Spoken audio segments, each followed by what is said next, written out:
charlas muy interesantes, creo, de Patricia y de Sandra, a la última parte de la jornada, que es un encuentro con guionistas de Granada, donde tenemos a 4 primeras figuras del guión en Granada que trabajan desde Granada, pero para películas y series que se hacen a nivel nacional. En primer lugar, Ana Sanz Magallón, consultora, analista de guiones, ha participado en el desarrollo de más de 40 largos, entre ellos Alcarrás, Verano 1993, de Carla Simón, El truco del manco, de Santiago Zanú, 3 días con la familia, de Marcol, El gran Vázquez, de Óscar Aybar, o Bajo las estrellas, de Félix Vizcarret. Es tutora en talleres de desarrollo de guión en Europa e Hispanoamérica. De hecho, hasta el último momento no sabíamos si iba a estar aquí porque tiene un taller en México en los próximos días. Y es autora de un libro fundamental en el guión que se llama Cuéntalo bien, el sentido común aplicado a las historias, editado por Plot. Una referencia para guionistas hispanohablantes. A mi izquierda, Salvador Perpiñá, nació en Granada en el 63, nunca terminó de irse del todo, aquí está. Trae una trayectoria universitaria que solo cabe calificar de errática, según sus propias palabras. Acabó trabajando como guionista de series como Periodistas, Arrayán, Los Serranos, Pelotas, Isabel y últimamente la adaptación de Reina Roja, de la famosa novela de Gómez Jurado. De esta actividad vive todavía y ha publicado 3 libros de relatos, Prácticas de tiro, Contra Dios y Coniec el año pasado. Excelentes. Excelentes todos. En el extremo izquierdo, Tacho González, lo conoceréis seguramente por su faceta musical, es director y guionista, además de músico. Y como guionista ha sido coordinador de guión en 1.700 capítulos de la serie Arrayán, que fue Premio Onda 2005 a la mejor serie nacional. Ha desarrollado y escrito series y largos para productoras como Sony, Sequoia, Mogambo, Morena Films, Endemol, Torrasol, Z, El Terrat, etc. Ha dirigido varios cortos, entre ellos Mi tío Paco, un corto muy divertido, No somos nadie y Bluff, y con ello ha ganado más de 60 premios nacionales e internacionales. Como músico, pues sabéis que es miembro de 091, con el que ha grabado 12 discos. Y por último, en el centro, Arturo Cid, también músico y también guionista, empezó en el mundo de la tele como compositor y más tarde comenzó a trabajar como guionista en la serie Diego Banderas, una sitcom financiada por el Fondo Europeo de Guiones, y después ha trabajado para Galdo Producciones en varios proyectos. Uno de ellos, Plaza Alta, para Canal Sur. Se mantuvo como líder de audiencia durante varios años y después para Arrayán, de cuyo equipo formó parte y que se convirtió en un auténtico fenómeno social al estar en prime time durante 14 años de forma ininterrumpida. Ha compaginado su trabajo en series también como La Dársena de Poniente y Pelotas con TV Movies como Salvaje. Bueno, pues muchas gracias a los 4 por aceptar este ofrecimiento de esta mesa. Quiero que sea una mesa pues, dinámica, fluida, porque habéis trabajado juntos, os conocéis, sois amigos de trabajo y de cerveza, me consta. Y bueno, yo os voy a plantear algunas preguntas, algunas cuestiones y quiero también que el público interactúe desde el principio con ellos. Y si puedo interrumpir, muchísimas gracias por haberos quedado. Habéis tenido unas charlas maravillosas, lleváis toda la mañana aquí. Y ahora la parte de guión, no sé si sigue esta regla de guión de que lo mejor va al final, pero gracias a los que os habéis quedado. Bueno, asumo la culpa de que sea el final de la jornada. Una pregunta para los 4. ¿Se puede, se debe, cómo es de difícil o fácil escribir cine y serie desde Granada? Empieza Ana. Bueno, lo primero tengo que aclarar que soy un poco farsante porque se me presenta como guionista, pero en realidad sobre todo el trabajo que hago desde Granada es esto que ha estado comentando Sandra de asesorar a los guionistas, trabajar en desarrollo. Sí que yo he conseguido escribir largos desde aquí, pero básicamente uno porque era sobre la Alhambra, otro porque era una persona catalana que ya teníamos un contacto previo. Así que en realidad no sé cómo se hace para estar de guionista en activo desde Granada. Le cedería el micrófono a Tacho. Bueno, pues tengo que decir que lamentablemente nosotros somos un caso muy especial, ¿no? No es normal que una ciudad como Granada, que no es muy grande, que no tiene hasta ahora, yo sé los esfuerzos que se están haciendo para que se convierta en un centro de producción audiovisual, la gente pueda vivir del guión. Incluso para técnicos es más fácil porque vienen producciones aquí, pero los guionistas no van a venir las productoras a buscarnos aquí, ¿no? Y digo que nosotros somos un caso especial porque una productora de Granada que consiguió sacar una serie en Canal Sur que luego fue un éxito y eso, bueno, empezamos trabajando aquí y tengo que decir que a pesar de que éramos una productora de Granada, nosotros los 4 primeros años de producción estuvimos yendo a Madrid de lunes a viernes a reunirnos allí en Zeppelin y luego vino la crisis, ya no nos querían pagar los billetes de avión y nos mandaron a Málaga que podíamos ir, pero es un caso especial, ¿no? Al final acabamos trabajando en Granada, pero somos un caso especial, no es habitual. Las cosas han cambiado mucho desde que nosotros empezamos, estamos hablando del 96 que yo conocía, bueno, los conocía de antes, pero empezamos a trabajar. Y creo que ahora la técnica, la internet, las videoconferencias, todo eso, las comunicaciones también, el audio, eso, facilita que la gente pueda trabajar desde aquí, pero vamos, que no es habitual y hemos sido muy afortunados. De hecho, cuando...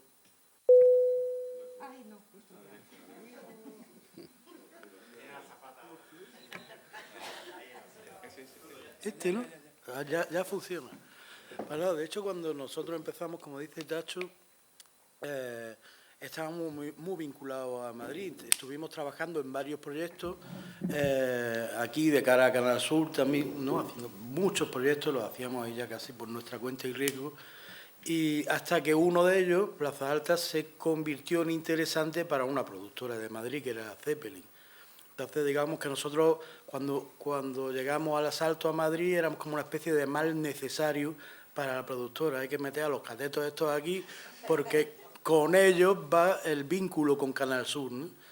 Y yo recuerdo que al principio fue bastante raro, ¿no? Porque nosotros éramos los creadores de la serie, pero al llegar a Madrid ya éramos los granadinos en Madrid, ya no era... Ya estábamos a la orden de... Agarrando nuestras boinas así. Con nuestras boinas, nuestra gallina como Paco Martínez Soria, y hasta los recepcionistas tenían que entender más de guión y saber más que nosotros. Despacio, así. El ascensor está al fondo del pasillo. Y fue bastante chocante, ¿no? El mismo producto de la serie tenía que enfrentarse con que, bueno, tú estás aquí porque tú eres la llave, ¿no? Y tardamos, claro, luego la serie fue un éxito y ya se fue, digamos, localizando otra vez aquí. Incluso al principio nos querían pagar menos, de hecho, por venir de Granada. Lo que pasa es que vino un coordinador catalán y vino con una cosa que se llama barem estimatiu, que era lo que cobraban los guionistas en Cataluña. Y cuando nosotros vimos el barem estimatiu, flipamos, porque eran unas cantidades y al final les dio vergüenza y acabamos cobrando eso. El barem estimatiu que nosotros empezamos a cobrarnos en el 96 y duró hasta el 2018 el mismo. Sí, el mismo. Y a día de hoy está muy bien el barem estimatiu. Bueno. Que, por cierto, el barem estimatiu lo prohibió el Tribunal de la Competencia. Sí.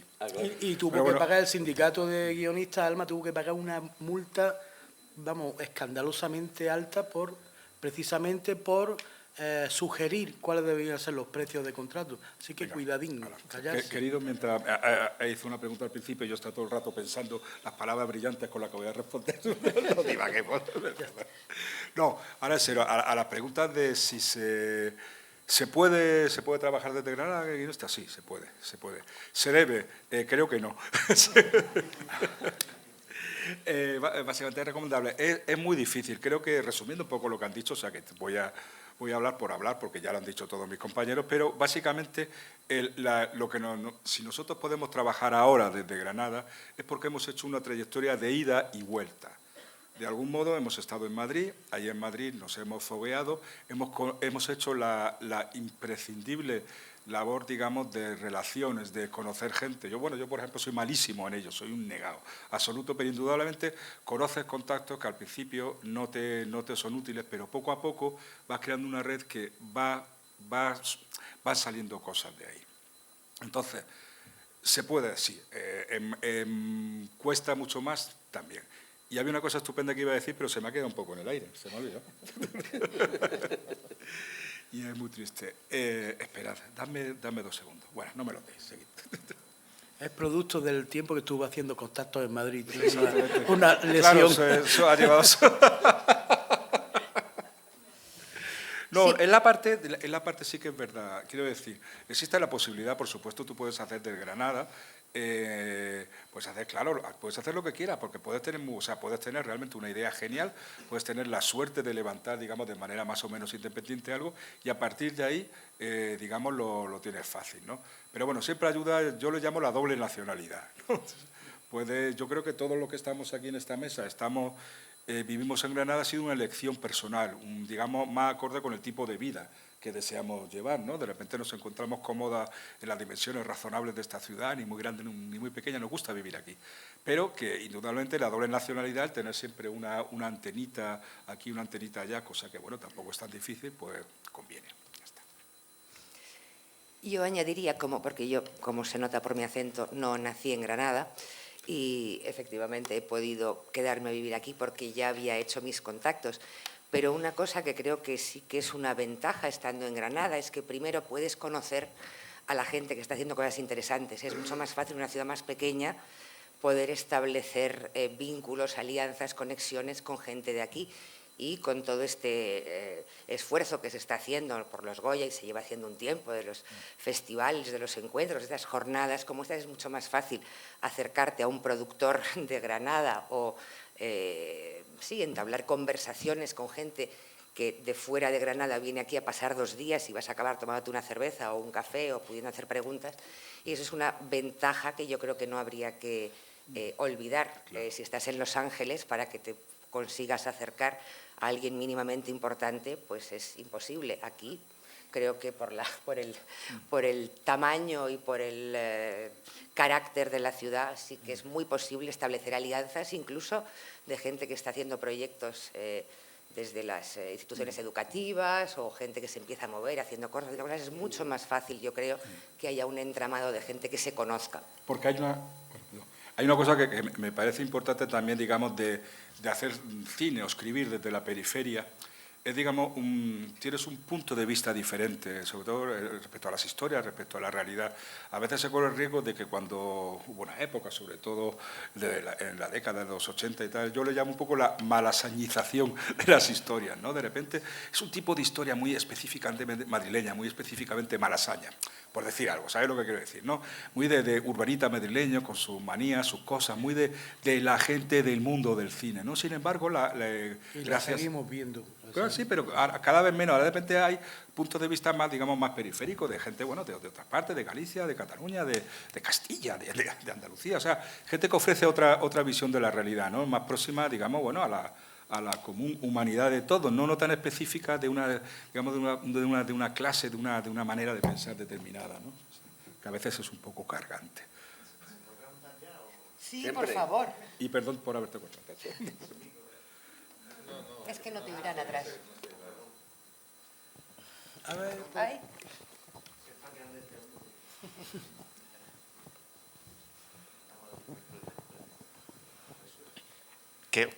Pero vosotros, o sea, vivís en Granada, pero trabajáis fuera. O sea, ¿las facturas quién os las paga? ¿Granada o fuera de Granada? Pues mira, es que la verdad es que lo de Granada es un hecho muy extraño. Nosotros básicamente la mayoría del tiempo hemos estado cobrando de una empresa con sede social en Granada. Y ahora está Sequoia, que está ahí en la Gran Vía, que se ha convertido en una súper productora, pero son casos muy extraños para una ciudad del tamaño de Granada. También es verdad que las productoras, no Secuoya no, pero el caso de Caldo Producciones, pues tuvo que asociarse con Zeppelin, o sea, con Endemol, porque si no, no había forma de que entraran en Canal Sur, tenían que ir de la mano de alguien que le diera como un poco más de... Y está Rocking también, que es una prueba de que... Claro. sí, Y está hay Manolo gente que también, paga que Manolo facturas, tendría...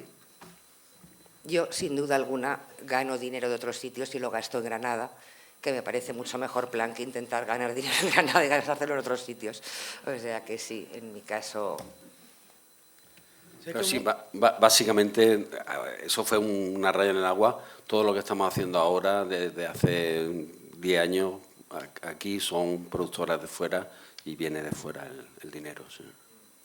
Sí, también es cierto que cuando nosotros empezamos generábamos nuestros propios proyectos, ¿no?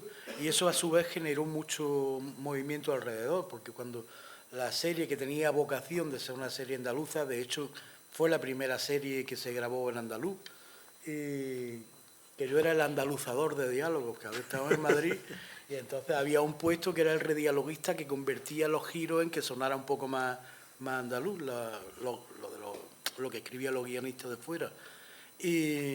Pero eso generó que la serie se rodaba en Coín, empezaron la peluquera del pueblo, se hizo peluquera de rodaje, todos los actores de las escuelas de teatro y de cine, y de repente se formó una microindustria que dio trabajo a mucha gente, ¿no? Y el dinero salía de aquí, aunque arrimara la manteca a Zeppelin también, pero se generaba aquí todo ese movimiento.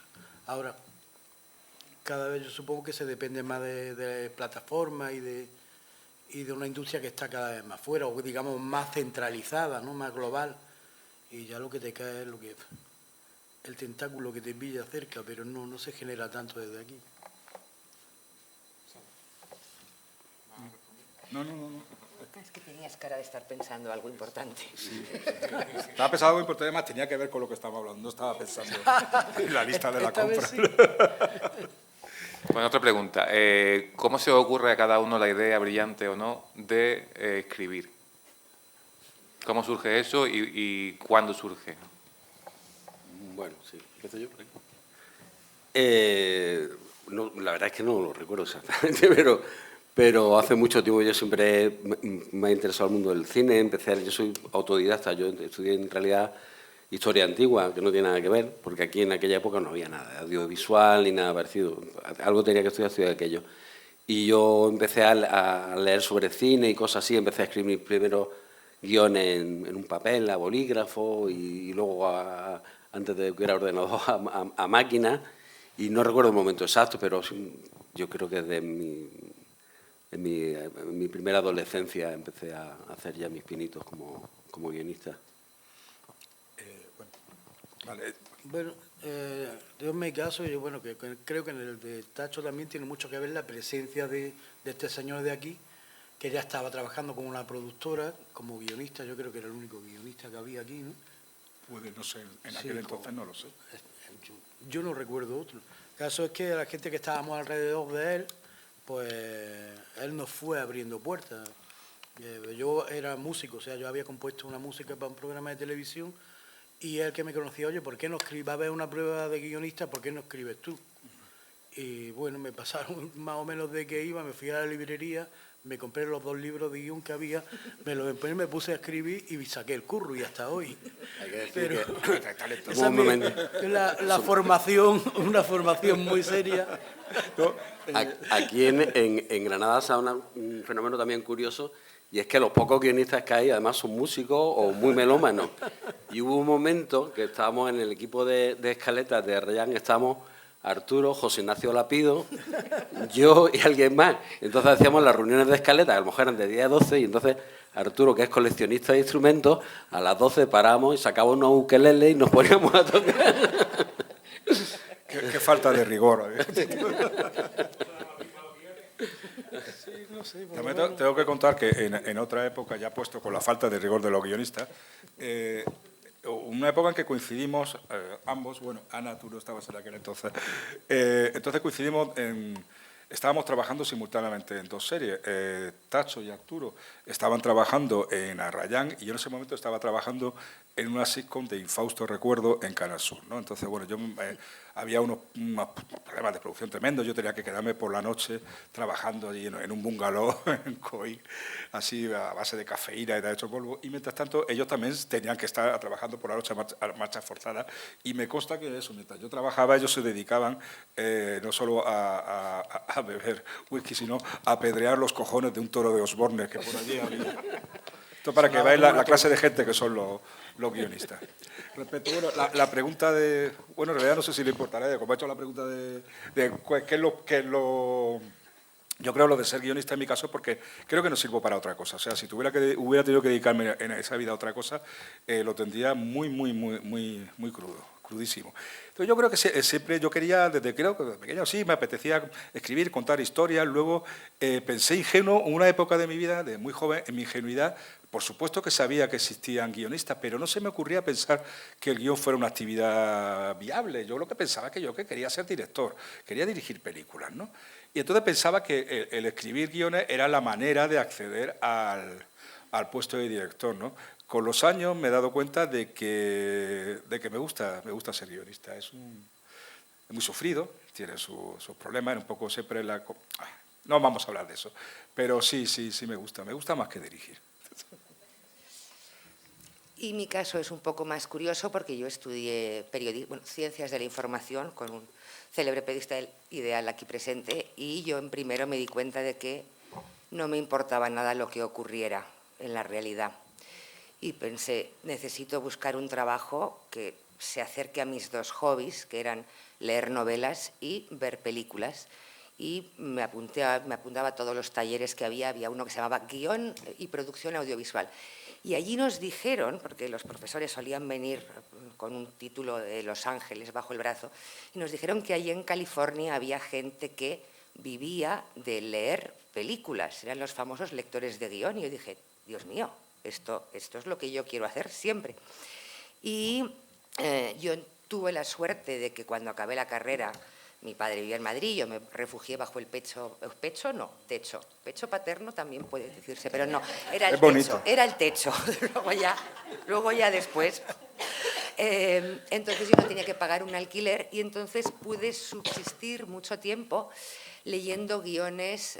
Me acuerdo cobraba 5.000 pesetas, aunque con esto, como dice en Venezuela, se me cayó la cédula, o sea, realmente ya tengo una edad, pero si eran 5.000 pesetas por guión leído, yo me podía leer pues 10 al mes. Si me hubiera tenido que pagar un alquiler en Madrid, nunca hubiera podido hacer este trabajo, pero tuve la suerte esto de estar en el momento preciso, en el no sé qué adecuado, como decía Sandra, y entonces empecé a leer guiones básicamente para decir a mis jefes si tenían que leérselos o no. Uy, este me parece un horror, este en cambio está bien.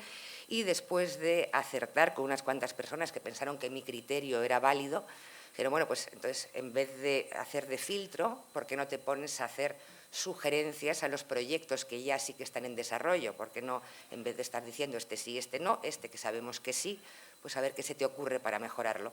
Y entonces todo esto es como una especie de escalerita en la cual pues, al principio empiezas leyendo proyectos que vienen de su casa, luego los proyectos que ya están en la productora para mejorarlos, y luego ya no esperan a que haya un material ya escrito, sino que me decían, oye, no sé quién va a escribir una cosa sobre unas gallinas que se fugan, siéntate a hablar con esta persona y le ayudas en el desarrollo. Y ya como último paso, y por lo que creo que me he colado en esta mesa como guionista, es porque muchas veces la persona, la auténtica o el auténtico guionista ya confía tanto en tus notas y en tu lo que sea, que dice, oye, mira, vamos a escribirlo a medias, porque básicamente yo llevo la voz cantante, pero me puede venir muy bien tu conocimiento técnico. Y así es más o menos como yo he acabado llegando a... Bueno, Ana es muy modesta, pero Ana ha escrito 2 novelas también, todo hay que decirlo. Bueno, o sea, sí, pero no estamos hablando que algo de la pasión de contar sí que tiene. Sí, no, entonces, bueno, yo básicamente lo único que he escrito mío, auténtico, personal, es el libro famoso que mencionaba Julián, cuéntalo bien, pero el resto de cosas siempre han sido, primero, coescritas y bajo seudónimo y siempre al servicio de un encargo. Entonces yo no tenía ninguna vocación de guionista, yo tenía vocación de leer cine y es lo que he conseguido ir haciendo a lo largo de mis X décadas de carrera. Y ahora voy a hacer una pregunta, al revés, voy a hacer una pregunta a los de la sala. ¿Hay algún guionista aquí en la sala? ¿O alguien al que, bien, alguien a quien le interese? O sea, bueno, cuando digo, lo hago en un sentido muy general, puede ser que guionista ya con guión vendido, o que sencillamente os interese como eso.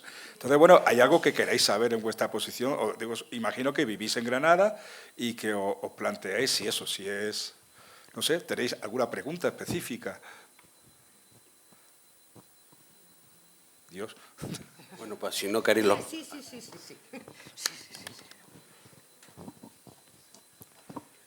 Pues, por ejemplo, a mí me ocurre que tengo ideas de situaciones y tal, pero me falta el punto de decir, ahora ya sé por qué quiero hacer esto, ya sé cuál es la historia.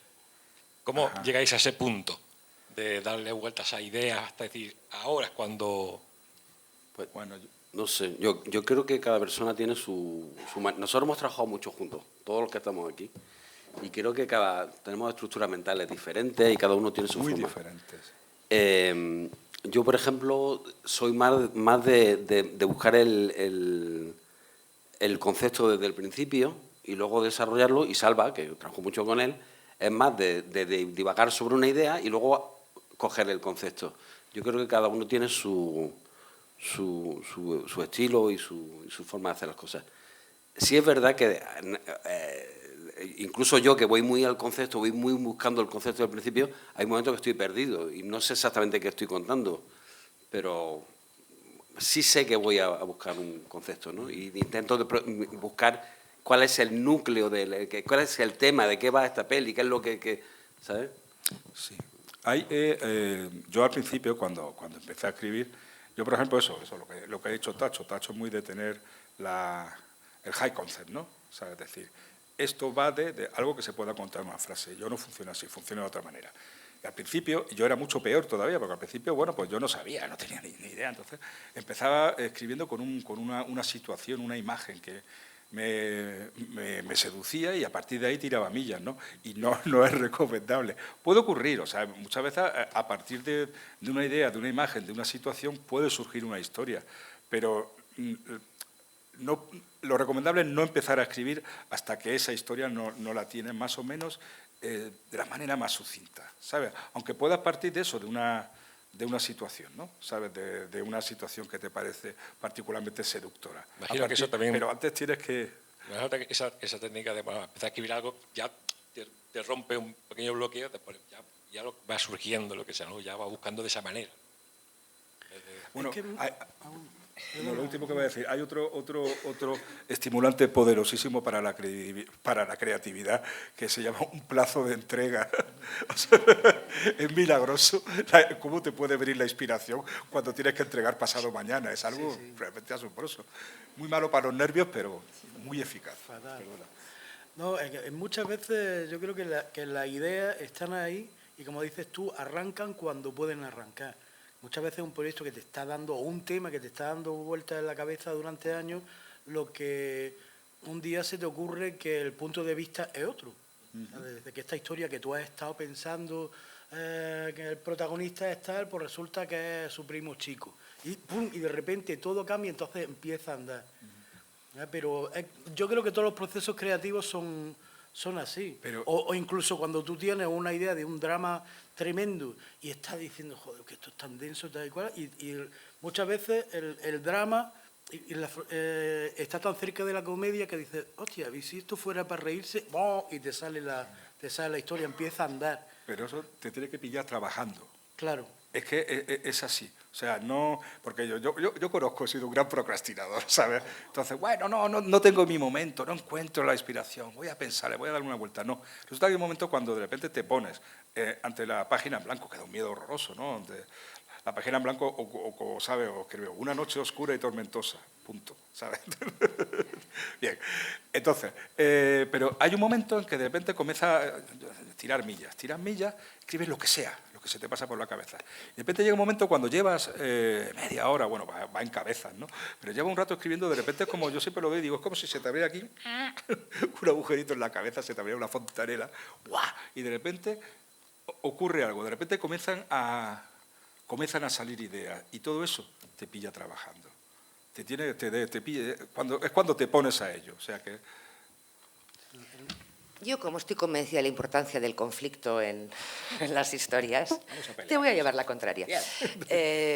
Porque muchas veces en nuestro trabajo, además, una cosa que está muy bien, que es que trabajando puede ser estar dando un paseo, o estar de cervezas con gente, o estar viendo una película o una serie o lo que sea, y de repente...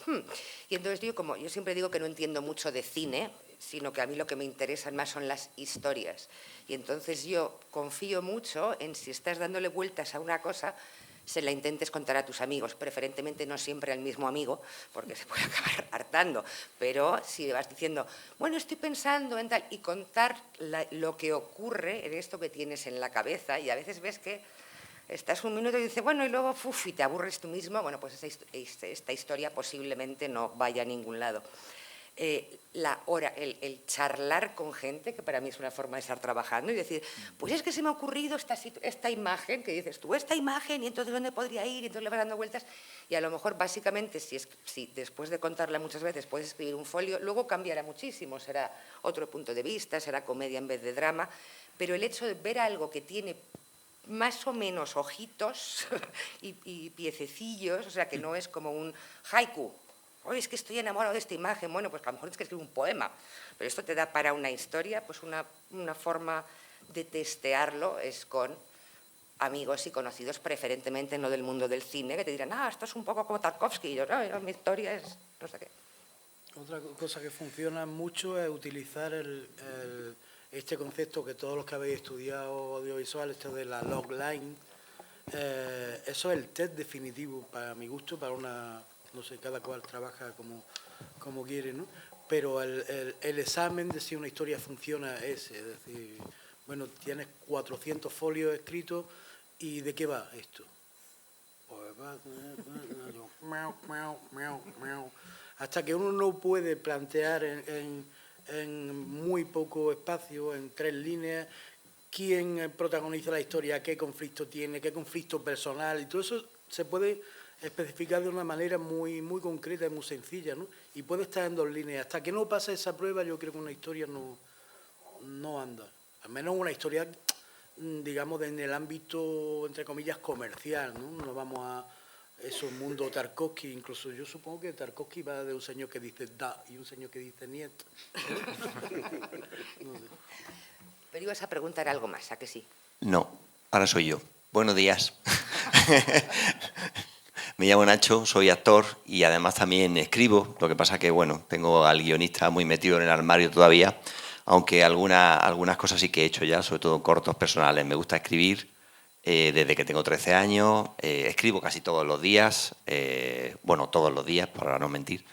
Lo que pasa que no escribo ficción todos los días, ¿no? Lo que sí que, bueno, aparte de que me parece un mundo al que respeto muchísimo, y mi pregunta, porque quiero hacer una pregunta con respecto a esto como actor, yo siempre defiendo que lo que está escrito hay que representarlo como está escrito, porque el guionista lo ha imaginado y visualizado de una manera que estoy seguro que cada palabra tiene un significado específico, ¿no? ¿Cómo lleváis el hecho de que un actor, actriz, si tenéis alguna anécdota, os haya modificado, cambiado?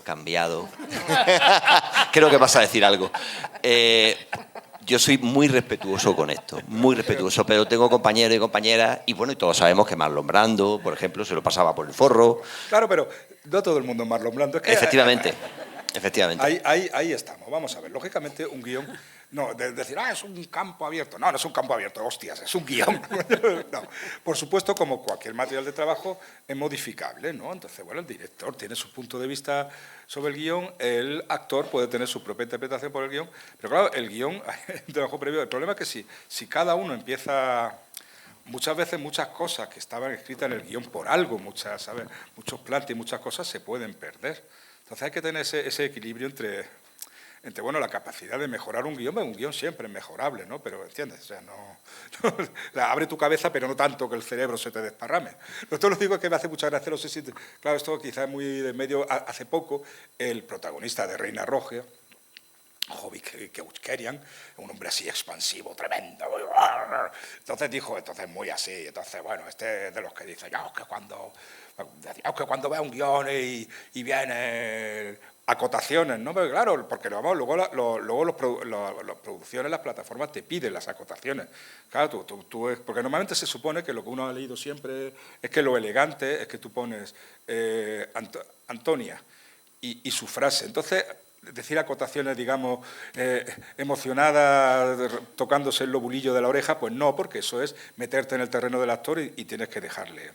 Pero los productores dicen, no, quiero acotaciones, quiero que me describas el estado de ánimo. Uno lo hace.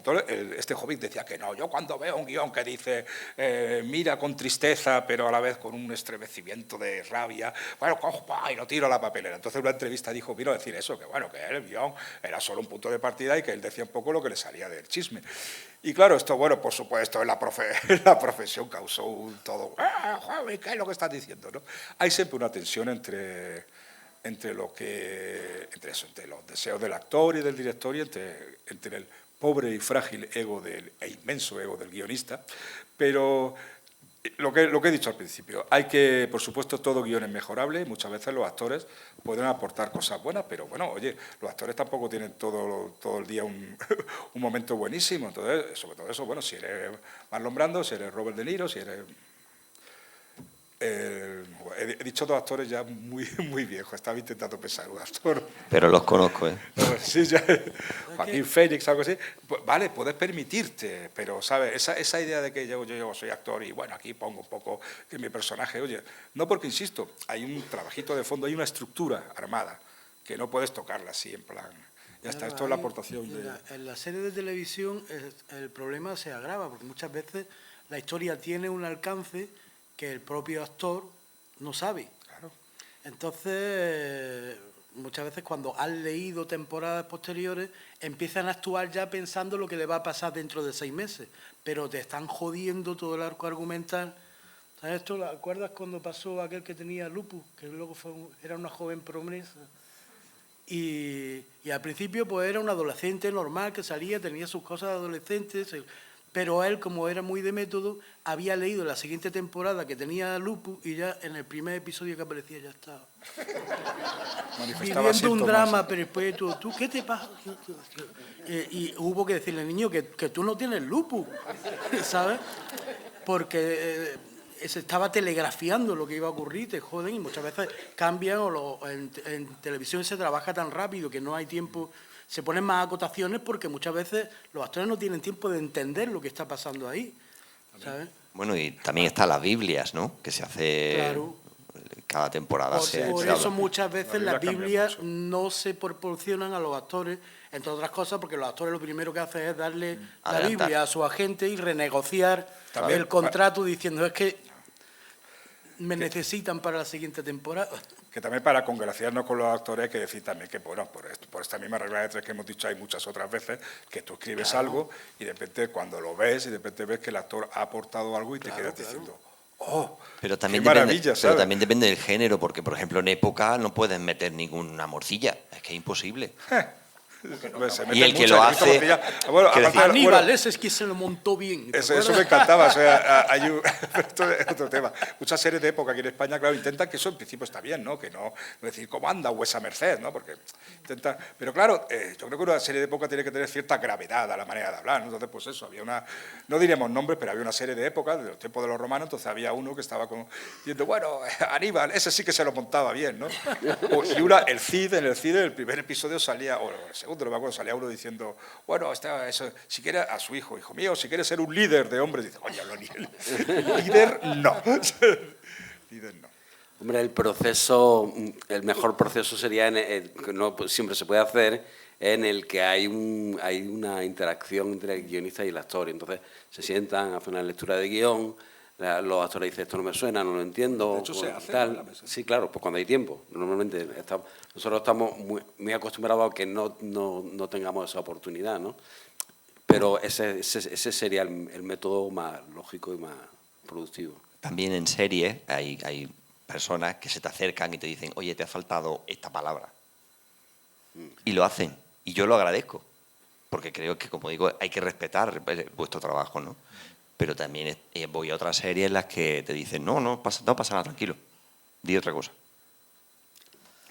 Bueno, es que a veces a lo mejor esa palabra, es decir, yesquero en vez de encendedor, es porque 3 capítulos más adelante era importante, no sé qué. Entonces decir, pues he dicho autobús en vez de bus, no importa nada, pero otras veces el guionista se lo ha currado para que cuando se oiga esa palabra dentro de 3 capítulos te acuerdes. Y entonces, por lo que es muy peligroso que la gente se ponga muy creativa, porque es que realmente sí que hay un plan muy bien pensado antes. Pero esto es un poco lo que hablaba todo el rato Sandra antes de por ejemplo, lo de darse la mano y de que el productor o la productora y la directora, el director tengan la misma película en la cabeza. Claro, muchas veces, o sobre todo en televisión, el guionista no va a estar hablando con los actores. Entonces sí que es importante que si está la figura del director, sí que diga, bueno, que el director entienda lo que ha querido decir el guionista, perdón, hablo en masculino, la persona que escribe pueda comunicar sus ideas y esté de acuerdo con la persona que dirige, y que luego esta persona que dirige se asegure de que las personas que actúan vayan en línea. Si cada uno va por su lado, pues realmente puede ser un desastre.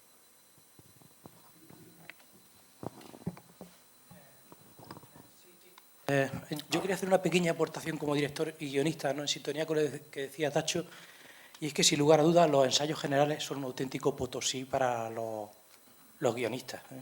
Y te hablo como director, porque en ese momento te das cuenta de que muchos giros que tú has escrito, muchas cosas que has escrito, no salen de forma natural. Yo en mis 2 últimos proyectos, Absolutamente. En mis 2 últimos proyectos he tenido la oportunidad de trabajar codo con el equipo, el elenco, para ver qué cosas funcionaban y no funcionaban, y todas sus aportaciones eran oro molido.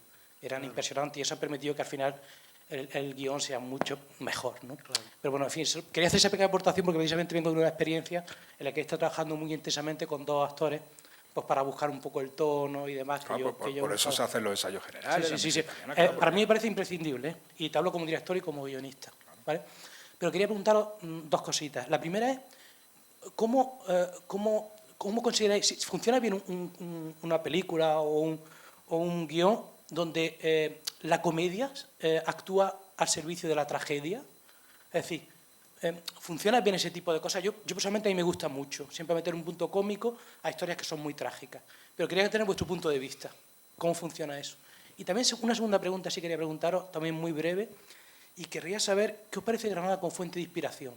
Yo soy periodista del Ideal y escribo todos los días 1 o 2 páginas, y al día siguiente tengo la costumbre de leer un poco, pues, para estar al día de lo que escriben otros compañeros, lo que sucede en Granada. Yo no sé vosotros, pero yo todos los días 1 o 2 historias digo, estos son guiones. Entonces quería preguntaros esas 2 cosas, la comedia al servicio de la tragedia como, por interés personal, y después qué os parece Granada como fuente de inspiración. Para mí lo de la comedia al servicio de la tragedia tengo una respuesta muy automatizada, y es que si tú dices, Pedrito nació pobre, sus padres murieron enseguida, fue a un orfanato horrible y lo adoptó un matrimonio de pederastas, y el día que huyó lo atropelló un tren de mercancías, esta gente no es mala gente, pero se ríe, porque un tragedión, más tragedión, más tragedión, más tragedión, realmente no puedes soportarlo. Con lo cual, decir, Pedrito tuvo una infancia feliz hasta que, pero luego no sé qué, o sea, meter un poco de luz en una cosa súper dramática puede ayudar al drama. Esto como analista de guión y pensando más en lo abstracto de las historias y en el hecho de, si es que si te pones muy depresivo, deja de tener impacto cada nuevo golpe. En las películas yo creo que hay que saber hacerlo bien, pero para eso dejo el micrófono a mis ilustres compañeros de mesa. Yo creo que entre la tragedia y la comedia, eso se ve mucho con los actores que están empezando, con los estudiantes de teatro, que de repente tienen que hacer un papel dramático, y en cuanto al más mínimo fallo o sobreactúan, y entonces se convierten en cómicos. Es decir, no hay nada que haga más gracia que un drama sobreactuado, ¿no? Es así, y es una frontera muy, muy complicada. Y te empiezas a reír porque dices, pero ¿quién se cree esto, no? Es muy delicado y además tiene esa posibilidad. para explotarlo. Y luego, por ejemplo, no sé si ¿habéis visto Estela, los que estáis aquí? O no, ¿no? Es que tiene un recurso cómico que es muy gracioso y me pareció que funcionaba muy bien, que es una historia repetitiva de un fracaso recurrente, ¿no? Del coche que llega. Spoilers, no. No, pero es bueno. De repente hay una intervención musical, llega una grúa que tiene una musiquilla y siempre le da el contrapunto cómico a esa escena, a ese drama que se repite, ¿no? Y funciona de puta madre. O sea, de todo le quita azúcar y le quita... Sí. Bueno, y luego el humor forma parte de la vida, incluso de las vidas más trágicas. El humor forma parte de las vidas más trágicas. Entonces, la tragedia sin humor se convierte en melodrama, porque lo natural es que la gente haga humor, incluso en las situaciones más críticas, ¿no? Y que el humor esté presente, eso naturaliza el estilo, ¿no? Yo creo que es necesario. Yo soy una peli donde no veo que los personajes no tienen sentido del humor, mal, ¿sabes? Porque además es un signo de inteligencia. Un personaje poliédrico, un personaje que tiene que es redondo, tiene que tener también sentido del humor. En todo caso, dos cosas. Una, respecto a tragedia, comedia, ¿no? Cada vez más nos acostumbramos a ver las películas solos en casa, solos o en compañía de alguien. La experiencia de ver mucha gente, 100 personas en una sala, una película, cada vez nos es más ajena. Y eso es terrible. Digo, es terrible las consecuencias del humor y la tragedia en eso. Yo he visto situaciones en estrenos de cortos, ¿no? O así, donde, en muchos casos, cuando a uno mismo le pasa, uno escribe un corto, dirige un corto y dices algo que esperas que a la gente le haga mucha gracia y de repente no se ríe ni el tato. Eso es tremendo, eso, claro, porque además eso nos ofende mucho a todos, ¿no? O sea, uno puede perdonar que alguien te diga que una secuencia dramática no funciona, pero que no tiene gracia. Cuando te dicen, o sea, pues este gas no tiene gracia y tú mismo te intentas explicar, no, es gracioso, y dices, joder, si lo estoy explicando porque no tiene gracia. Eso duele muchísimo. Y viceversa, cuando de repente estás viendo un corto o algo así y de repente ves... Lo digo porque esto es raro que pase en un largo, ¿no? Pero ves un corto que hay una secuencia que pretende ser dramática, pero que pretende ser emotiva, y ves que la gente se ríe, y dices, madre mía, qué espanto, ¿no? En todo caso, la relación es una cuestión como de ese sentido de la medida, ese sentido de la oportunidad, de cuándo introducir el humor, en qué momento. Eso es que, claro, no hay regla, es una cuestión, digamos, de gusto, y eso es inefable, o sea, eso no se puede ser, lo tienes o no lo tienes. Una cuestión también del momento, de la sensibilidad del momento. Tarantino, por ejemplo, o sea, él crea un género propio con meter la burrada, el jajaja en situaciones de una tensión insoportable. No es que lo inventara él, pero de repente antes de él eso era novedoso y después de él pues ya se repite mucho. Lo de Granada, pues por supuesto que hay historia en Granada todos los días, en cualquier sitio del mundo. Estoy incluso seguro de que bueno, iba a decir Soria, pues espero que no haya alguien de Soria, pero siempre se dice Soria, Teruel, Ponferrada, como estos sitios. Claro, que no sé por qué son como paradigmas de lo aburrido. Lo digo porque a veces me ha pasado, digo Ponferrada y me dice alguien, oye, que yo soy de Ponferrada, ¿qué pasa? Quiero decir, la gente en Ponferrada ama, se odia, sufre, engaña, miente. En fin, todas estas cosas deliciosas de la vida que hacen una buena historia ocurren en cualquier parte del mundo, ¿no? Sí. Y por supuesto, claro, en Granada como cualquier otra, ¿no? Porque además es una ciudad donde, bueno, hay mucho tipo de gente muy diferente. Antes había muchísimos más locos que ahora en Granada, daban mucho juego. Había unos locos espectaculares, pero van desapareciendo. No lo creas, porque bueno, aquí tenemos dos, el loco nudista, que lo veo últimamente. Sí. A alguien le regaló una especie de saquito donde se recogen los genitales para que no lo detenga. Y ayer vi un tío que andaba hacia atrás, era como parecía de los Monty Python, los Silly Walks. Sí. En serio, entonces iba el tío como así, inclinado, andando hacia atrás. Que luego lo intentaba hacer y es dificilísimo, no lo hagáis que os partís la crisma. Que se ponía por la Plaza de la Mariana a proferir unos insultos, unas maldiciones, unas barbaridades. Y algún hijo puto le regaló un megáfono. Y lo veía, y resonaba por todo.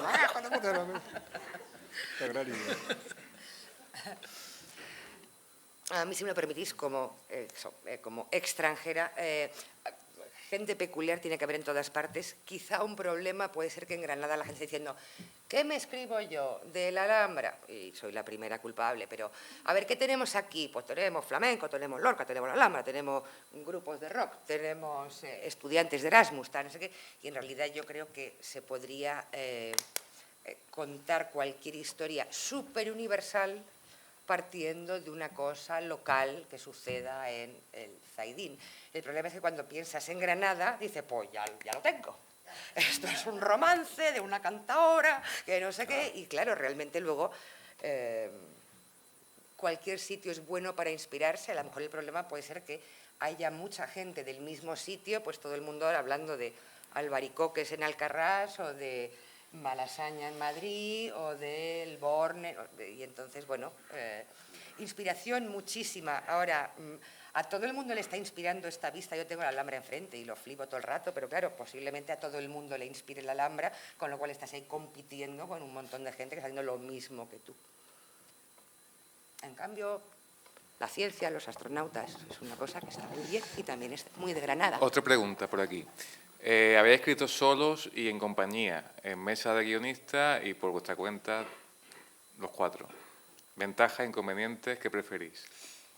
Yo particularmente prefiero escribir siempre con alguien, porque la posibilidad de contrastar es mucho más enriquecedor, y la posibilidad de contrastar es lo que decía un poco Ana. Esto, el contar una historia es como cuando uno va a un bar y se pone a hablar con alguien, o alguien se te acerca y se te pone a hablar. Puede ser un pesado, puede ser, ¿sabes? Y la posibilidad de hablar con alguien, de estar contando la historia, hay una acción-reacción, ¿sabes? Son dos formas. Yo creo que enriquece. Yo, sin duda alguna, además, es una tortura. O sea, yo de pensar que me tengo que poner a escribir solo. Escribir solo, ¿sabes? es muy duro. Muy Yo, duro. Además, no solo ya lo de contrastar las historias, ¿verdad? Porque tú de repente sabes, y a veces se produce una especie de... Hay momentos que es lo mejor, porque hay momentos... Yo escribo mucho con Tacho, y entonces hay momentos terribles en que no estamos en desacuerdo, nos peleamos mucho. Pero hay otros momentos, de repente todo va bien, de repente hay una especie de ebullición, ¿sabes? ¡Wow! Comienzan a saltar chispas y no hay nada, eso es impagable, no hay momento como eso, cuando de repente todo empieza a encajar y uno tira del otro y van saliendo cosas, ¿no? Pero no solo esa parte, digamos, puramente creativa, en que la idea va creciendo, sino incluso una cosa realmente física. Hay momentos en que, bueno, uno está más empanado y otro está más... Entonces, muchas veces uno va tirando del otro, ¿sabes? De repente hay, a lo largo de la reunión, uno de repente toma sobre sus hombros la fuerza de tirar de la... Venga, y luego el otro se relaja y entonces te toca a ti. Y eso siempre, la verdad, es mucho más cómodo escribir ahora, entre 2 y hasta entre 3. Sí, ahora se lleva mucho que tenemos un poco un dilema con eso, ¿no? Como tenemos internet, las videoconferencias, desde la COVID se han hecho más esto. Y Salva y yo, que vivíamos a 300 metros, llegó un momento que antes estábamos en el sofá, ¿no? Y nos peleábamos en el sofá. Pero claro, no es lo mismo. Y vivíamos a 300 metros, nos volvimos tan vagos. Claro. Además, la videoconferencia evita la violencia física, ¿no? No nos podemos arrojar objetos. Pero hay una cosa que yo prefiero el trabajo en presencia, porque cuando está en una videoconferencia hay una tendencia a rellenar los silencios, algo que no pasa cuando estás con alguien presente. Salva y yo lo hemos tirado muchas veces 10 minutos sin hablarnos, sentados en el mismo sofá. Se ha quedado dormido también. Tacho, además, es especialista en silencio eterno. Sí. Pero es necesario esos silencios, porque necesitamos parar un poco. Muchas veces nos encontramos... A mí me ha pasado trabajar con guionistas, ¿no? que tienen la técnica contraria a la mía. Mi técnica es, yo me aíslo. Y Sara me está hablando y me dice que no me estás escuchando. Y yo estoy pensando, ¿vale? Pero hay gente que necesita repetir constantemente la idea hacia la que van, como si fuera un muñeco esos que van chocando contra las paredes hasta que encuentra la salida, ¿no? Hay técnicas, pero lo que no permite la videoconferencia es en los silencios, porque en una videoconferencia todo el mundo tiende a rellenar los silencios como sea, entonces dicen más tonterías y no se da... La videoconferencia que hay estar, ¿eh? Parecemos un matrimonio así de 40. Luego hay una cosa de trabajar en equipo que es muy útil también, porque hay gente a la que se le dan mejor unas cosas que otras. Y a ellos hemos encontrado historias, esto hace falta tachificarlo, porque sabes que Tacho, por ejemplo, es muy bueno, después de un silencio de hora y media así, puesto taciturno, de repente coge un lápiz y hace... una raya porque ya he estado contando los pasos que tiene que dar la historia. En ese momento es muy eficaz su participación y resuelve atascos, ¿no? O se le da muy bien contar historias cortas, tipo TV o de una página, ¿no? Entonces, ¿cómo resolvemos esto? Pues lo tachificamos y muchas veces él resuelve ese tipo de cosas. Cada cual tiene su herramienta y cosas que le funcionan. Entonces, en un equipo muchas veces uno suple las carencias de otro. Y luego otra cosa totalmente práctica y muy de consejos de la señorita Pepis, muchas veces si es una cosa que quieres hacer, pero también tienes al lado tu trabajo y tienes tus obligaciones, coescribir hace que por vergüenza torera, si has dicho a una persona que al día siguiente le mandabas tus páginas, se las vas a mandar por vergüenza, salvo que pues, seas procrastinadora y la otra persona también y que dé igual. Pero en principio esto que hablaba Salva de que un límite de tiempo te inspira muchísimo, puede ser el límite de tiempo de una plataforma, de un productor o de tu colega de clase con quien estás escribiendo algo. Con lo cual yo todo lo que he escrito de ficción lo he coescrito con alguien y aparte de todas estas cosas que tienen más que ver con la creatividad, también con la voluntad de ponerte a hacer algo que nadie te ha pedido, que a nadie le importa un carajo, pero que te has comprometido con una persona a la que quieres, que se lo mandas y al día siguiente esa persona te va a mandar lo suyo y lo que sea, creo que engrasa mucho la maquinaria de llegar a terminar algo. Aparte, perdón, y además, todos los que hayáis escrito o hecho cualquier cosa es la conciencia de que hay días que dices, pero qué maravilla, es que no cambiaba una coma, es genial.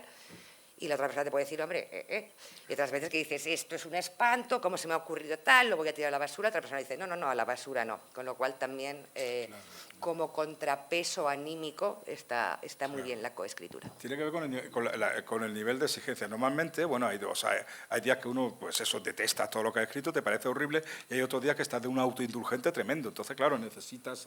Había una cosa que se decía, que, digamos, los artesanos que tallaban a lo mejor la sillería de un coro en una catedral medieval, pues a lo mejor había partes de la sillería que eran inaccesibles, nadie las veía, y sin embargo estaban talladas exquisitamente, ¿no? Entonces, la típica frase que se le atribuye al artesano es, Dios lo ve, ¿sabes? Nadie lo va a ver, pero Dios lo ve, entonces tengo que hacerlo bien. Entonces, claro, cuando estás escribiendo tú solo, pues un poco la actitud es, Dios no ve, Dios lo ve. Pero claro, como Dios suele estar callado, no te dice nada, pues es mejor escribir con alguien que te lo va a decir, se expresará directamente, no por oráculos, ni por un arcoíris, ¿no? Sino que te lo dice a la cara y dice, mira, esto es una mierda y no tiene gracia. Y, en fin, que siempre conviene hacer. Luego hay una parte práctica también, que la historia no solo es tu concepto y tu relato, muchas veces está cargada de mecanismos, de recursos, claro. De ¿qué utilizo aquí? Me hace falta un veneno, ¿cómo hago para que no sé cuánto? ¿Por qué se le ha caído el teléfono al río? ¿Qué hago para que después de haberse le caído el teléfono al río pueda ponerse? Y son un montón de pequeños mecanismos y de tareas que para una persona... si tuviera que dedicarle todas las horas que necesita cada mierdecilla de esas, sería un infierno, ¿no? Agotador. Entonces, se reparte el trabajo, no se le ocurre cosa, sí. Pero otro encuentra un camino rapidísimo a esa cosa que te tiene a ti atascado, ¿no? Breve paréntesis a la que he dicho lo del teléfono al río, seré rápido. No sabía, habría que escribir un tratado sobre tecnología y guión. Los móviles son una desgracia a la hora de contar historias, os lo digo. O sea, toda la novelística del siglo XIX se basa en que tú mandabas una carta y iba en barco, y el barco podía naufragar y tardaban meses en llegar a su destino. Entonces, había malentendidos, destinos truncados por la puta carta que no llegaba. Ahora dice, ¿por qué no le manda un WhatsApp? ¿Sabes?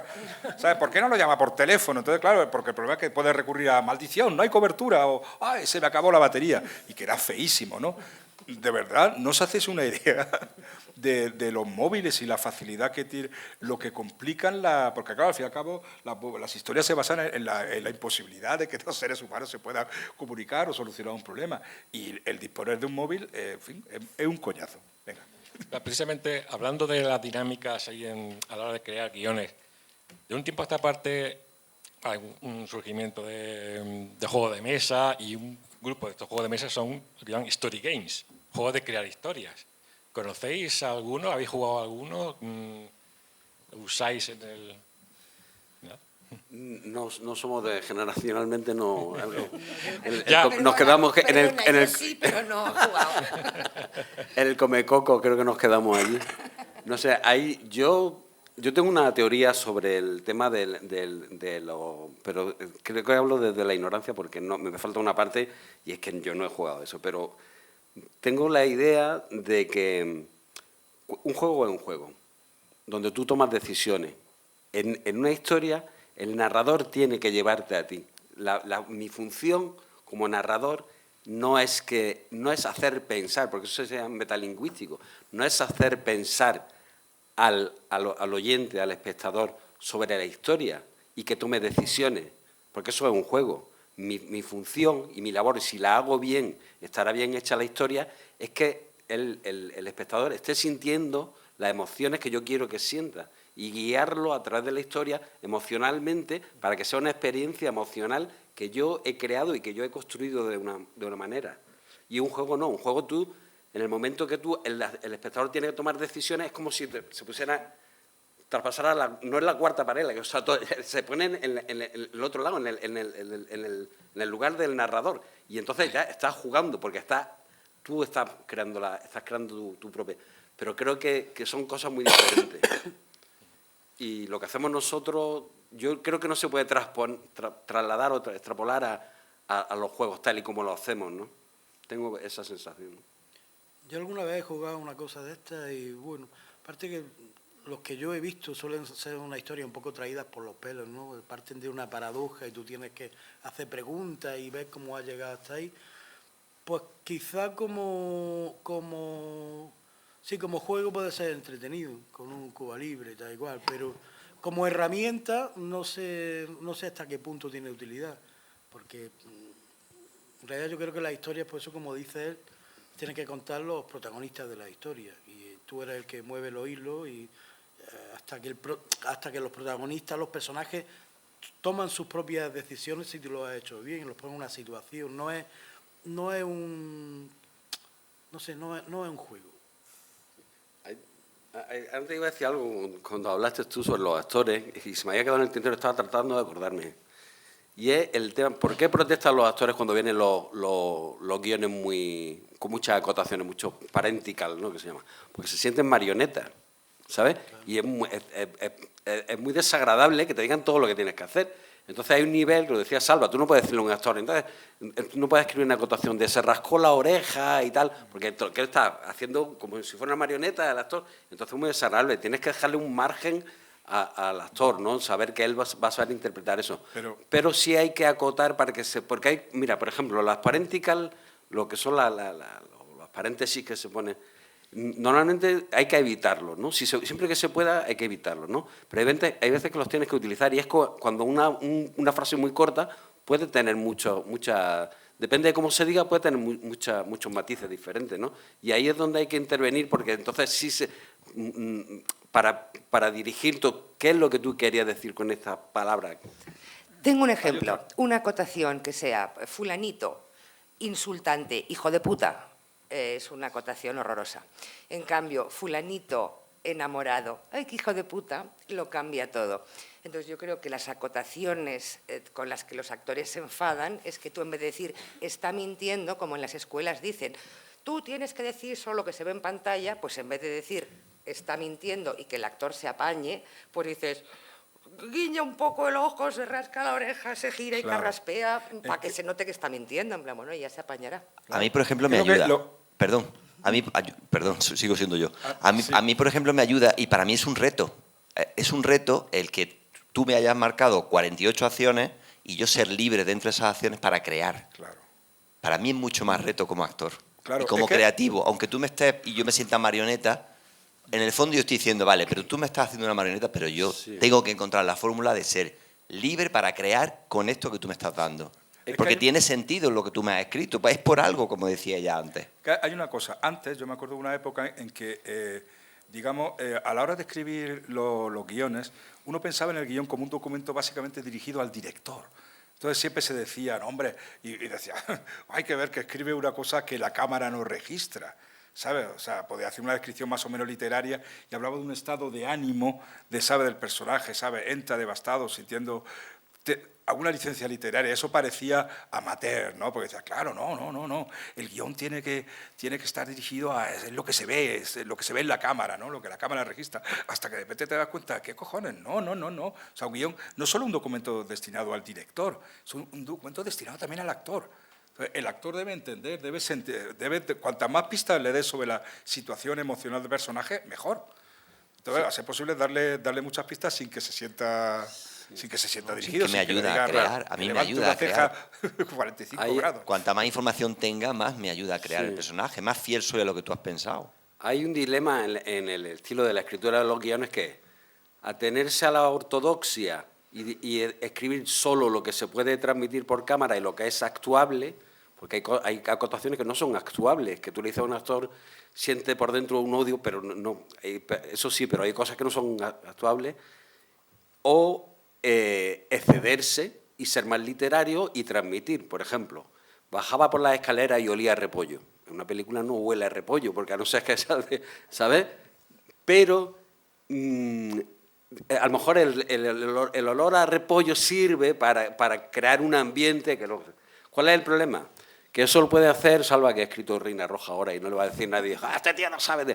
Lo hace un escritor novel y un productor que a lo mejor tampoco es más estricto dice, joder, este tío no sabe porque me está dando indicaciones que no son visuales, son indicaciones olorosas, son pensamientos. Entonces, que cuando ya tienes un estatus, eres un escritor reconocido, y ya sabes, tú puedes permitirte esas cosas porque nadie te lo echa en cara. O alguien que está empezando hace eso, pues puede que se encuentre que alguien que lea el guión dice, bueno, este es que no sabe de qué va. Yo, imagínate, lo que más por ejemplo, me considero, perdón, es lectora, sí que diría que no es tanto que antes estuvieran para el director, ahora también tiene que entenderse el actor, es que antes el guión era una herramienta para el rodaje y ahora es una herramienta de venta. Claro, también. Pero venta también para el tipo que te va a dar las cervezas para el catering, venta para, por supuesto, las televisiones, la gente... Y entonces, estas pequeñas trampas, esto es como los bombones en la dieta, yo creo que está muy bien decir huele a colonia barata o huele a repollo, siendo conscientes de que te está saltando una pequeña regla, pero realmente lo que tiene ahora un guión tiene que seducir. Antes era una lista de instrucciones para una gente que estaba trabajando para el guión. Entonces también es muy distinto cómo escribes un guión o reescribes un guión que ya está financiado y entonces sí que es para el equipo técnico, y cómo escribes una cosa para que en una productora como Arcadia se lo lean y digan, esto me interesa, y entonces posiblemente estas pequeñas trampas sean más seductoras. La utilidad de los móviles también ha servido para que yo mirase y viera que nos hemos pasado ya como 20 minutos de la hora. Esta gente querrá comer. Un retrasillo de media hora. Entonces, a las 2:30 yo cierro el chiringuito, ¿vale? Sí, una cosilla. Una preguntilla. Soy guionistas. ¿Qué pensáis del showrunner? ¿Los señores de la tele? A mí me encantaría, o sea, cuanto más poder tenga sobre lo que he escrito y poder dirigir, yo creo, es un avance. Yo no sé hasta qué punto ha llegado aquí. Bueno, Salva ahora tendrá sus cosas que decir sobre el showrunner. Quiero decir si es un paso más a favor del guión, a favor del guionista, a favor de la visibilidad o no. Hombre, a mí, sobre una historia que he escrito yo, me encantaría ser showrunner. O sea, una cosa que nos pasa a nosotros es que el casting no nos preguntan, por ejemplo. Y nosotros tenemos una idea sobre casting y tenemos ideas sobre la música, porque es que nosotros, todo eso lo hemos visto. Nosotros hemos creado un mundo en nuestra cabeza y tendríamos que ser capaces de reproducirlo en 3 dimensiones y, bueno, en todas las dimensiones, ¿no? Y a mí me gustaría participar y me gustaría ser showrunner de algo que yo he escrito. O sea, me parece que está muy bien como figura, me parece que está muy bien. Salva, sí, no, a ver, sin duda.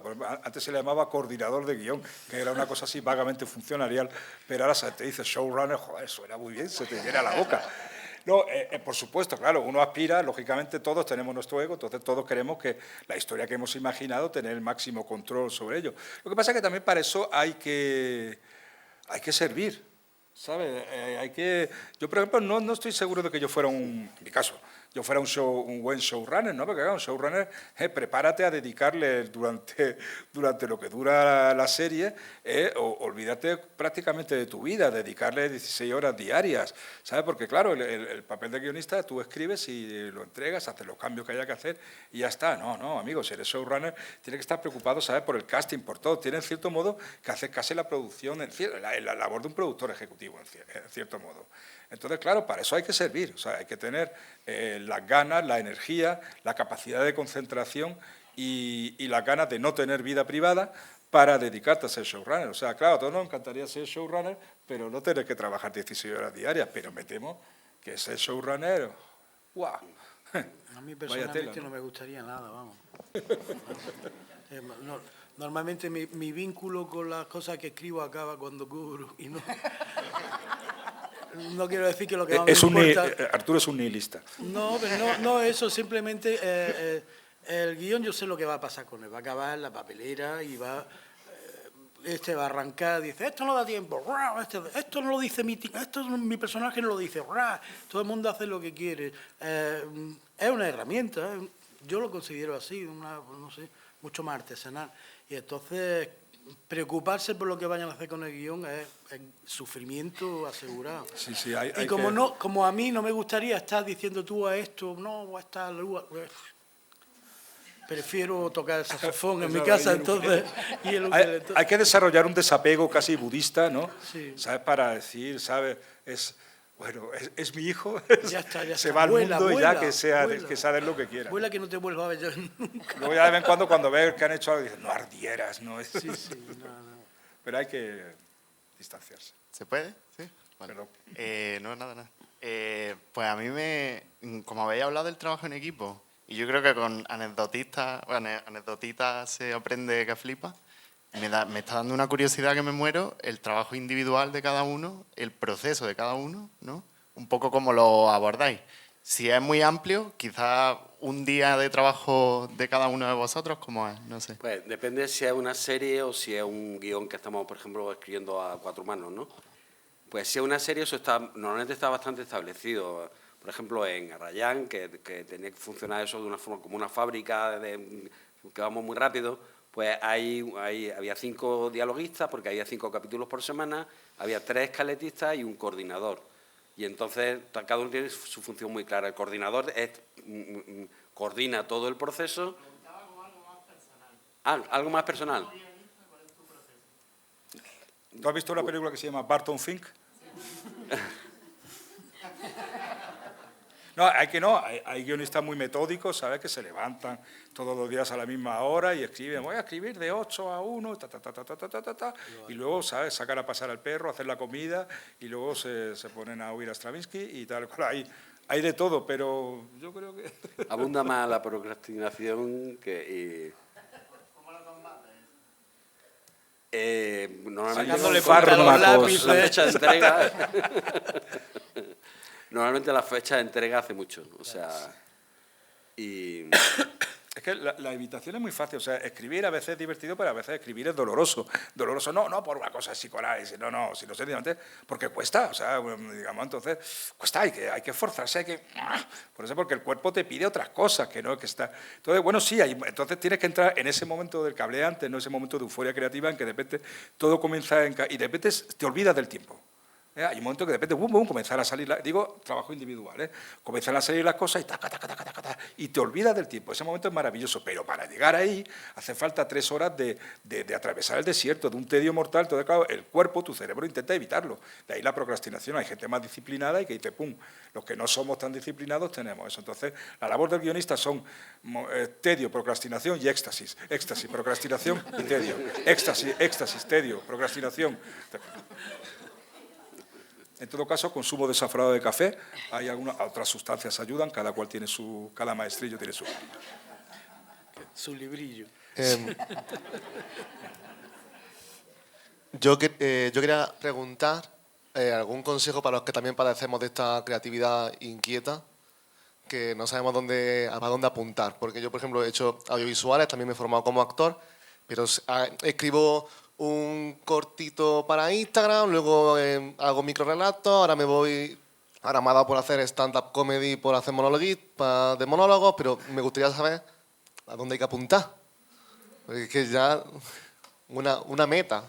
Pero ¿cuál es el objetivo? Claro, pues... ¿Ganar dinero con alguna de las claro, actividades? esta creatividad inquietante, sacarle algún provecho, ¿no? Como guionista o como redactor o como en algún sitio.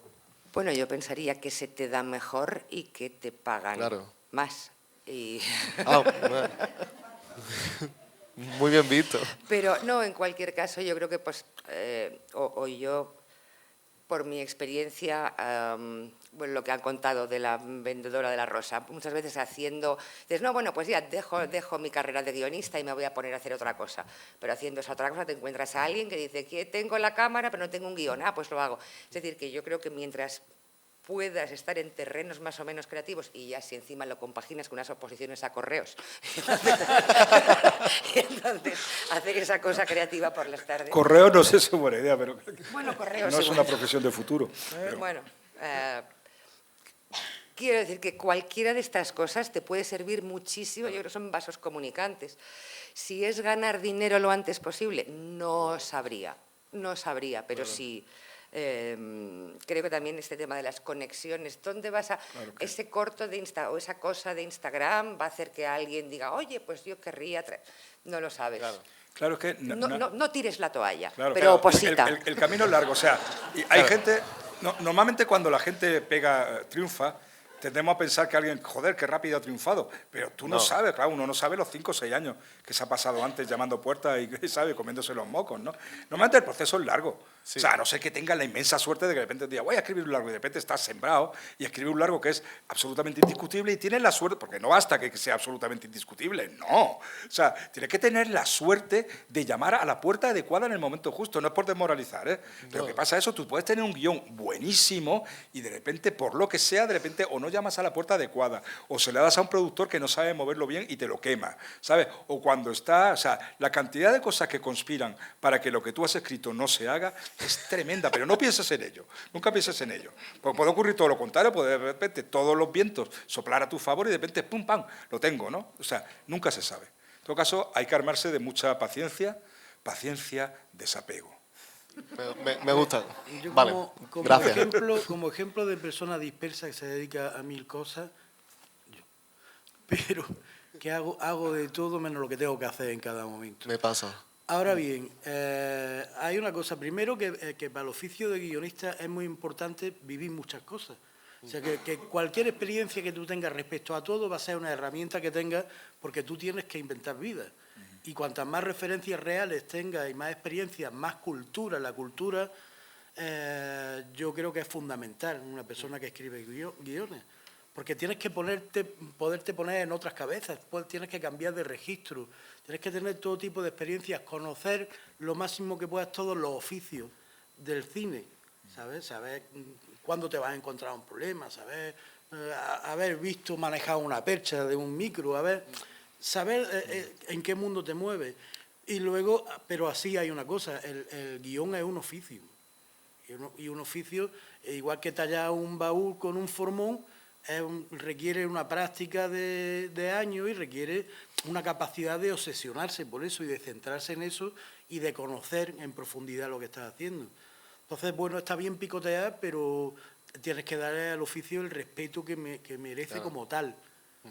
De estudiar y de trabajar y escribir y escribir y escribir y escribir. Los 2 libros de guión de la librería que ya... Efectivamente.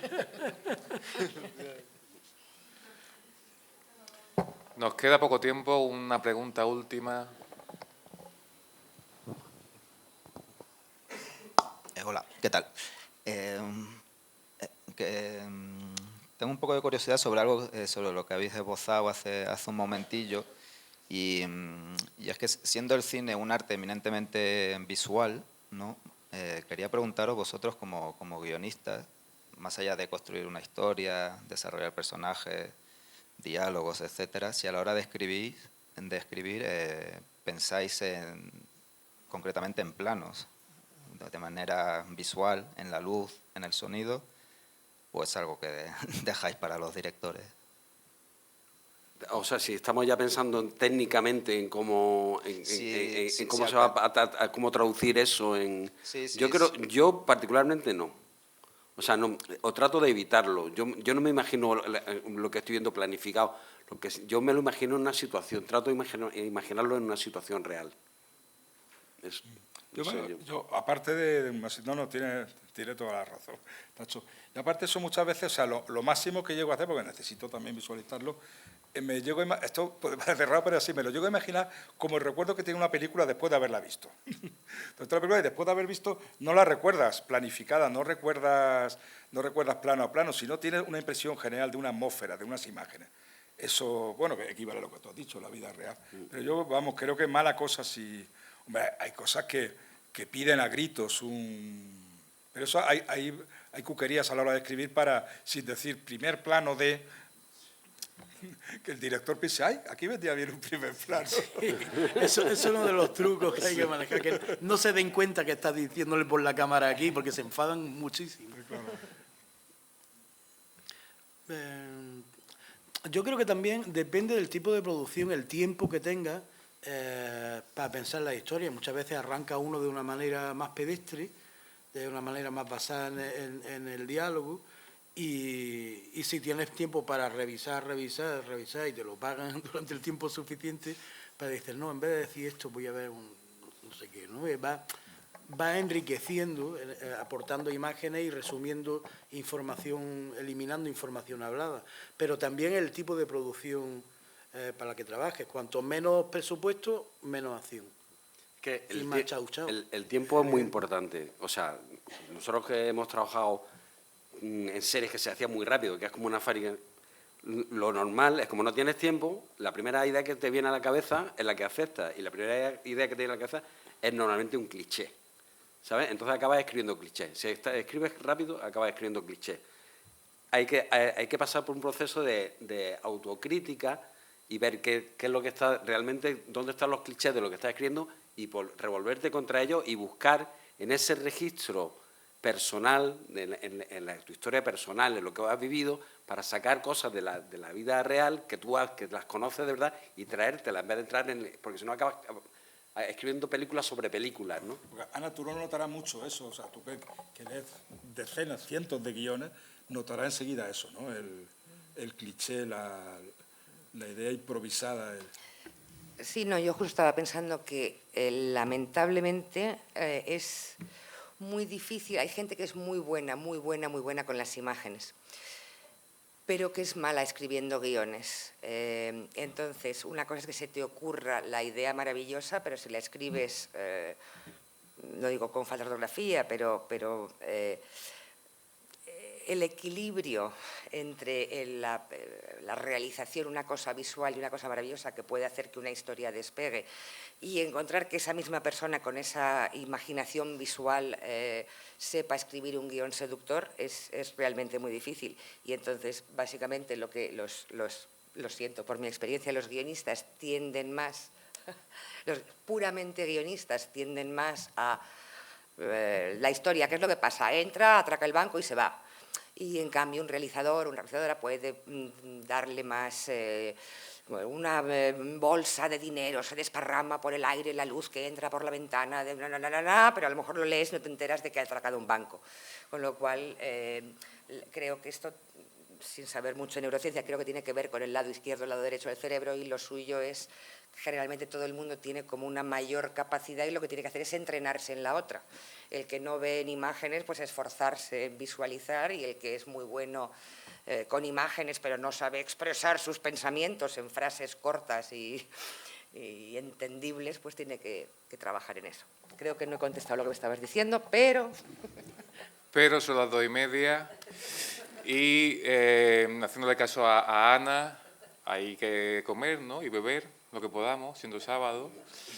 Me alegra mucho que Ana y yo tuvimos una conversación hace tiempo de a ver si hacíamos algo con un pequeño encuentro de guionistas y tal, y hemos encontrado el hueco dentro de la jornada, la disponibilidad de ello, y bueno, pues yo creo que hemos dejado la historia más o menos arriba, ¿no? Siendo las 2:30 de un sábado. O sea, yo os pido un aplauso para los 4.